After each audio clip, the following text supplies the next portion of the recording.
Hello student, welcome to my YouTube channel. आज हम कक्षा 8 के विज्ञान विषय का मॉडल पेपर हल करेंगे। आप इस मॉडल पेपर की सहायता से अपनी परीक्षा की अच्छी तैयारी कर सकते हैं। तो चलिए शुरू करते हैं।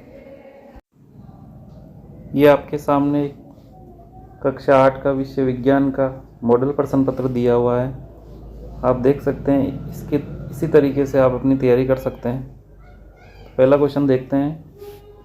नायलॉन का उपयोग होता है। ऑप्शन है इसके ए कपड़े के निर्माण में, ब रस्सी तंबू बनाने में, स दांत साफ करने में और द उपरोक्त सभी। तो नायलॉन का उपयोग जो होता है इन सभी कार्यों में होता है। तो इसका सही उत्तर हो जाएगा द उपरोक्त सभी। तो यहाँ आपको द भर देना है। नेक्स्ट क्वेश्चन है, वाहन के लिए कौन सा ईंधन कम प्रदूषक है। ऑप्शन इसमें दिए हुए हैं डीजल, ब संपीड़ित प्राकृतिक गैस, स पेट्रोल, द द्रवित पेट्रोलियम गैस। तो सबसे कम जो प्रदूषक ईंधन होता है वो होता है संपीड़ित प्राकृतिक गैस, जिसको सीएनजी भी कहते हैं। तो इसका सही आंसर होगा ब। नेक्स्ट क्वेश्चन है, सोने चांदी को पिघलाने हेतु सुनार ज्वाला की जिस क्षेत्र का उपयोग करते हैं वह है। ऑप्शन है अ ज्वाला का बाह्य क्षेत्र, ब ज्वाला का मध्य क्षेत्र, स ज्वाला का आंतरिक क्षेत्र, द इनमें से कोई नहीं। तो इसका सही उत्तर हो जाएगा अ ज्वाला का बाह्य क्षेत्र। नेक्स्ट क्वेश्चन है, निम्न कथन को सत्य अथवा असत्य बताना है। निषेचित अंडा युग्मनज कहलाता है। तो ये सत्य है, यहाँ पे आपको ट्रू या सत्य लिख देंगे। नेक्स्ट है, किशोरावस्था में लंबाई में वृद्धि होती है। तो ये भी सत्य है। नेक्स्ट है, यदि आप घर के बाहर है तथा भूकंप आ गया तो आप घर के अंदर आओगे। यह सत्य है। जब भी भूकंप आता है तो अपने को घर से बाहर जाना होता है। तो यहाँ पे फॉल्स लिख देंगे। नेक्स्ट क्वेश्चन है, यदि आपके घर या आसपास आग लग जाए तो आग पर नियंत्रण करने के लिए आप क्या करेंगे, लिखिए। तो इसका उत्तर इस प्रकार लिख सकते हैं। रेत, पानी या कंबल का इस्तेमाल करना चाहिए। रेत, मिट्टी या बाल्टी से पानी आग के ऊपर डालकर आग को फैलने से रोका जा सकता है। फैक्ट्री या मिल में आग लगने पर बिजली का मेन स्विच फ़ौरन ऑफ कर दें। किसी व्यक्ति के कपड़ों में अगर आग लग जाए तो उसे तौलिए से बुझाएं। कपड़ों में आग लगे हुए व्यक्ति को ज़मीन पर लिटाने का प्रयास करें। तो इस प्रकार आप इस प्रश्न का उत्तर लिख सकते हैं। नेक्स्ट क्वेश्चन है, बाह्य निषेचन का एक उदाहरण लिखिए। तो इसका उत्तर लिखेंगे। पहले बाह्य निषेचन क्या होता है वो लिख देंगे। शरीर के बाहर होने वाला निषेचन बाह्य निषेचन कहलाता है। उदाहरण मछली और मेंढक। नेक्स्ट क्वेश्चन है, पुरुष हार्मोन का नाम लिखिए। तो इसका सही आंसर होगा टेस्टोस्टेरोन। नेक्स्ट क्वेश्चन है, दो बादलों का चित्र बनाकर उनमें आवेश को दर्शाइए। तो इस प्रकार बादल के चित्र बना के उनमें प्लस और माइनस के आवेश दर्शा सकते हैं। यह आप इस प्रकार बादलों में आवेश को दर्शा सकते हैं। ये चित्र दिया हुआ है, प्लस आवेश वाले बादल और माइनस आवेश वाले बादल आपस में टकराते हैं तो बिजली उत्पन्न होती है। नेक्स्ट क्वेश्चन है, सौर परिवार का सबसे बड़ा ग्रह बृहस्पति है। इसका चित्र बनाइए। ये इस प्रकार आप बृहस्पति ग्रह का चित्र बना सकते हैं, इसको अंग्रेजी में जुपिटर भी कहा जाता है। नेक्स्ट क्वेश्चन है, नाइट्रोजन चक्र का चित्र बनाइए। ये आपके सामने नाइट्रोजन चक्र दिया हुआ है। इस प्रकार आप ये बना सकते हैं डायग्राम। वायुमंडलीय नाइट्रोजन है, उसका तड़ित द्वारा नाइट्रोजन स्थिरीकरण, वायुमंडलीय नाइट्रोजन का जीवाणु एवं नीले हरे शैवालों द्वारा स्थिरीकरण, फिर जीवाणु द्वारा स्थिर नाइट्रोजन का नाइट्रोजन यौगिकों में परिवर्तन, मिट्टी में उपस्थित नाइट्रोजन के यौगिक, पौधों द्वारा अवशोषण, जंतुओं द्वारा पौधों को खाना, उत्सर्जन एवं जीवों की मृत्यु द्वारा उत्पन्न नाइट्रोजन अपशिष्ट, फिर ये दोबारा से मिट्टी में उपस्थित नाइट्रोजन के यौगिकों द्वारा जीवाणु द्वारा नाइट्रोजन यौगिकों का गैसीय नाइट्रोजन में परिवर्तन, और ये वापस से वायुमंडलीय नाइट्रोजन में चला जाता है। इस प्रकार एक चक्र बन रहा है जिसको नाइट्रोजन चक्र कहते हैं। इस प्रकार आप बना सकते हैं। नेक्स्ट क्वेश्चन है, सर्दियों के लिए आप अपने मित्र को किस प्रकार के वस्त्र खरीदने की सलाह देंगे, 4 कारण लिखिए। तो इस प्रकार उत्तर लिख सकते हैं। सर्दियों के लिए मित्र को ऊनी वस्त्र खरीदने की सलाह देंगे, जिसके कारण निम्नलिखित है। ऊन ऊष्मा की कुचालक होती है। इसके रेशों के बीच बहुत सारी हवा बंद हो जाती है। हवा ऊन से भी अधिक ऊष्मा की कुचालक है। ऊन के वस्त्र और शरीर के बीच में वायु की परत होने के कारण भी शरीर से ऊष्मा बाहर नहीं निकल पाती। चौथा है, ऊनी कपड़े पहनने से गर्मी का एहसास होता है। इस प्रकार इसका ये उत्तर हो जाएगा। नेक्स्ट क्वेश्चन है, नीचे सारणी में पेट्रोलियम के संघटक तथा उपयोग बताए गए। आप समूह 1 का समूह 2 से मिलान कीजिए। तो यहाँ पे समूह 1 दिया हुआ है, यहाँ पे समूह 2। ये पेट्रोलियम के संघटक है इस साइड, और ये इनके उपयोग हैं।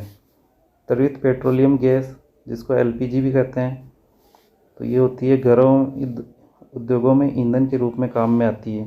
तो इसका सी हो जाएगा। फिर डीजल भारी मोटर वाहन व विद्युत जनरेटरों के लिए ईंधन के रूप में, तो सेकंड का डी हो जाएगा। फिर है पैराफिन मोम, इसका हो जाएगा मरहम मोमबत्ती वैसलीन निर्माण में। तीसरे का हो जाएगा बी। बिटुमेन पेंट्स एवं सड़क निर्माण में। चौथे का हो जाएगा ए। नेक्स्ट क्वेश्चन है, नीचे लिखे गए वाक्यों की सत्यता की जांच कर सत्य या असत्य पर सही का निशान लगाइए। वनोन्मूलन से वर्षा दर प्रभावित नहीं होती है, ये असत्य है। असत्य पर सही का निशान लगाना है। फिर वन्य प्राणी अभ्यारण्य वह क्षेत्र हैं जहाँ पर जंतु सुरक्षित व संरक्षित रहते हैं, ये सत्य है। नेक्स्ट है, संकटापन्न जंतु वे जंतु हैं जिनकी संख्या एक निर्धारित स्तर से कम होती जा रही है, सत्य है। नेक्स्ट है, धीरे धीरे उपजाऊ भूमि मरुस्थल में बदल जाती है, इसे मरुस्थलीकरण कहते हैं, तो ये भी सत्य है। नेक्स्ट क्वेश्चन है, पादप कोशिका व जंतु कोशिका का नामांकित चित्र बनाइए। ये पादप कोशिका और जंतु कोशिका का चित्र दिया हुआ है। आप इस प्रकार चित्र बना सकते हैं। इस प्रकार ये उत्तर हो जाएगा इसका। नेक्स्ट क्वेश्चन है, दाब की परिभाषा व सूत्र लिखिए। इसका उत्तर हो जाएगा, दाब की परिभाषा है, किसी पृष्ठ के प्रति एकांक क्षेत्रफल पर लगने वाले बल को दाब कहते हैं। दाब का सूत्र होता है दाब बराबर बल बटा क्षेत्रफल जिस पर यह लगता है। नेक्स्ट क्वेश्चन है, यदि आपको चिकने फर्श पर चलना दौड़ना होता है तो आपको किस प्रकार के जूते या चप्पल का प्रयोग करना चाहिए, लिखिए। तो इसका उत्तर हो जाएगा, यदि हमें चिकने फर्श पर चलना दौड़ना होता है तो हम खांचेदार तलियों वाले जूते या चप्पलों का प्रयोग करेंगे। खांचेदार तलियों वाले जूते या चप्पल से घर्षण बल बढ़ जाता है और इनकी पकड़ चिकने फर्श पर अच्छी बनती है। इस प्रकार इसका ही उत्तर हो जाएगा। नेक्स्ट क्वेश्चन है, शोर व संगीत में दो अंतर लिखिए। तो आप ये अंतर बता सकते हैं। पहला है, शोर अप्रिय या अवांछित ध्वनि है जबकि संगीत प्रिय ध्वनि होती है। सेकंड है, शोर कष्टप्रद होता है जबकि संगीत सुखद होता है। नेक्स्ट क्वेश्चन है, विद्युत लेपन दर्शाता हुआ सरल परिपथ का नामांकित चित्र बनाइए। ये आपके सामने विद्युत लेपन दर्शाता सरल परिपथ दिया हुआ है, जिसमें ये तांबे की प्लेटें दी हुई है और कॉपर सल्फेट का ये विलयन भरा हुआ है। इस प्रकार आप एक सरल परिपथ का चित्र। नेक्स्ट क्वेश्चन है, कृत्रिम उपग्रह से हमें कई प्रकार की जानकारियाँ प्राप्त होती है, कोई दो जानकारियाँ लिखिए। तो इसका आंसर हो जाएगा, कृत्रिम उपग्रह से हमें मौसम की भविष्यवाणी करने की जानकारी मिलती है। सेकंड है, कृत्रिम उपग्रह का उपयोग दूर संचार तथा सुदूर संवेदन के लिए भी होता है। नेक्स्ट क्वेश्चन है, आप अपने घर में गेहूं का भंडारण करना चाहते हैं, इसके लिए आप क्या क्या तैयारियां करेंगे, लिखिए। इसका उत्तर लिख सकते हैं। गेहूं का भंडारण फसल के दानों को अधिक समय तक रखने के लिए उन्हें नमी, कीट, चूहों तथा सूक्ष्म जीवों से सुरक्षित रखना आवश्यक है। गेहूं को भंडारण से पहले धूप में सुखाना आवश्यक है। इससे नमी कम हो जाने से गेहूं की कीट पीड़कों, जीवाणु एवं कवकों से सुरक्षा हो जाती है। हम गेहूं का भंडारण जूट के बोरों, धातु के बड़े पात्र आदि में करते हैं। नीम की सूखी पत्तियां घरों में गेहूं के भंडारण में उपयोग की जाती है। नेक्स्ट क्वेश्चन है, धातु व अधातु गुणों के आधार पर कोई 4 अंतर लिखिए। तो आप सारणी में 4 अंतर लिख सकते हैं। धातुएं चमकदार होती है, अधातुएं चमकदार नहीं होती है। धातुओं में आघात वर्धनीयता पाई जाती है, अधातुओं में नहीं पाई जाती। धातुओं में तन्यता का गुण पाया जाता है, अधातुओं में नहीं पाया जाता है। धातुएं अधिकांशतया कठोर होती है जबकि अधातुएं कठोर नहीं होती है। नेक्स्ट क्वेश्चन है, मानव नेत्र की संरचना का नामांकित चित्र बनाइए।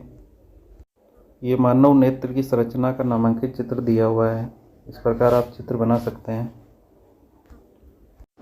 नेक्स्ट क्वेश्चन है, ट्रैफिक पुलिस से आप सड़क सुरक्षा संबंधी कौन से 2 प्रश्न पूछेंगे, लिखिए। तो ये 2 प्रश्न आप पूछ सकते हैं। पैदल चलते समय हमें सड़क के किस भाग पर चलना चाहिए? यातायात के नियमों को मानना क्यों आवश्यक है? नेक्स्ट क्वेश्चन है, शुद्ध और अशुद्ध हवा में क्या अंतर है, लिखिए। तो यहाँ पे देख सकते हैं आप, शुद्ध हवा और अशुद्ध हवा में अंतर है। शुद्ध हवा स्वच्छ तथा पारदर्शी होती है, अशुद्ध हवा स्वच्छ एवं पारदर्शी नहीं होती है। शुद्ध हवा में कोई गंध नहीं होती है, अशुद्ध हवा में दुर्गंध हो सकती है। शुद्ध हवा में सूक्ष्म जीवन उपस्थित होते हैं, अशुद्ध हवा में सूक्ष्म जीव उपस्थित हो सकते हैं। शुद्ध हवा में धुआं तथा धूल के कण उपस्थित नहीं होते हैं, अशुद्ध हवा में धुआं तथा धूल के कण अत्यधिक मात्रा में उपस्थित होते हैं। नेक्स्ट क्वेश्चन है, हमारे आसपास का वातावरण स्वच्छ रहे इसके लिए हमें क्या करना होगा? तो इसके लिए निम्नलिखित उपाय कर सकते हैं। अपने आसपास ज़्यादा से ज़्यादा पेड़ पौधे लगाना, जन सार्वजनिक परिवहन के साधनों का उपयोग करना, निजी वाहनों के उपयोग को कम करना, डीजल अथवा शीशा रहित पेट्रोल का उपयोग करना, सीएनजी का प्रयोग करना, कूड़ा करकट तथा टायरों आदि के जलाने पर रोक लगाना। स्टूडेंट, इस प्रकार अपना मॉडल पेपर प्रश्न पत्र कंप्लीट होता है। अगर यह वीडियो आपको अच्छा लगे तो प्लीज़ लाइक, शेयर और सब्सक्राइब करें। Thank you.